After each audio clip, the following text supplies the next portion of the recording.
चलिए अब बातें उस मुद्दे पर जो सबसे ज्यादा चर्चा में है पॉलिटिकल गलियारे में, वोट चोरी। कांग्रेस सांसद राहुल गांधी ने जब से विधानसभा और लोकसभा चुनाव में वोट चोरी का दावा किया, तब से इस पर जारी सियासी घमासान और तेज हो रहा है।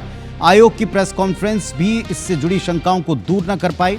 अब आपको 3 तस्वीरें अपडेट से जुड़ी आज दिन भर की दिखा रहे हैं। पहली तस्वीर सीएसडीएस के डायरेक्टर संजय कुमार और उनके एक्स पोस्ट से जुड़ती है। पहले संजय कुमार ने एक सनसनीखेज पोस्ट किया, फिर माफी मांगते हुए उस पोस्ट को डिलीट भी कर दिया। जाहिर है कई सवाल इस पर उठ रहे हैं। दरअसल अपनी पोस्ट में संजय कुमार ने महाराष्ट्र विधानसभा क्षेत्र में बड़ी तादाद में वोटर्स की संख्या घटने का दावा किया था। डिटेल आपको कुछ ही देर में दिखाते हैं। दूसरी तस्वीर है मध्य प्रदेश छत्तीसगढ़ की, जहां वोट चोरी पर पॉलिटिक्स बढ़ रही है। भोपाल में नेता प्रतिपक्ष उमंग सिंघार ने प्रेस कॉन्फ्रेंस कर वोट चोरी के कुछ सबूत तथाकथित पेश किए। इधर छत्तीसगढ़ की राजधानी रायपुर में कांग्रेस नेता विकास उपाध्याय ने 2 बीजेपी विधायकों के निर्वाचन को सीधे सीधे चैलेंज कर दिया, एफआईआर की मांग कर दी, आयोग के घेराव का ऐलान किया।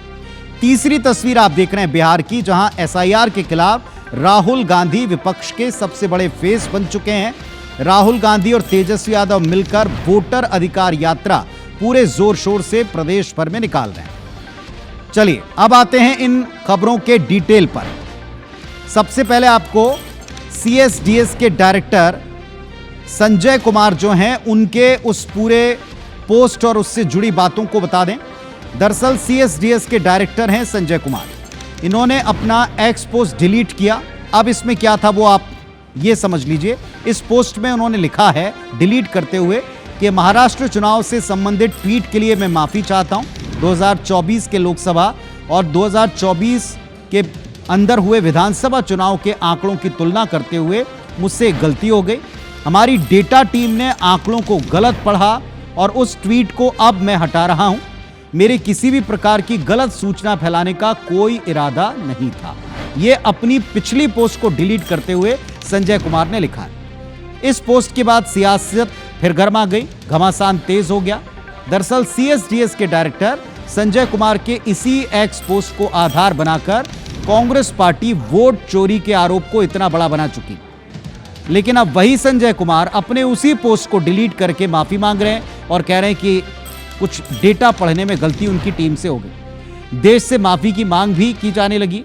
दरअसल संजय कुमार ने यह दावा किया था अपने पिछली पोस्ट में कि लोकसभा चुनाव 2023-24 में जो विधानसभा के बाद चुनाव हुए थे देश के, उस लोकसभा चुनाव में महाराष्ट्र में रामटेक विधानसभा क्षेत्र में कुल 4,66,203 वोटर्स थे, जबकि विधानसभा चुनाव जो बाद में हुए इस दौरान वोटर्स घटकर केवल 2,86,931 रह गए।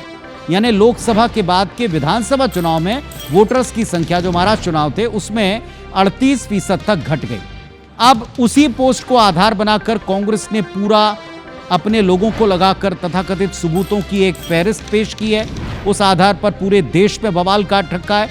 तो दूसरी तरफ अपनी उसी पोस्ट को डिलीट करते हुए माफी मांग ली है सीएसडीएस के डायरेक्टर ने और यह कहा है कि उनकी टीम से डेटा को पढ़ने समझने में गलती हुई।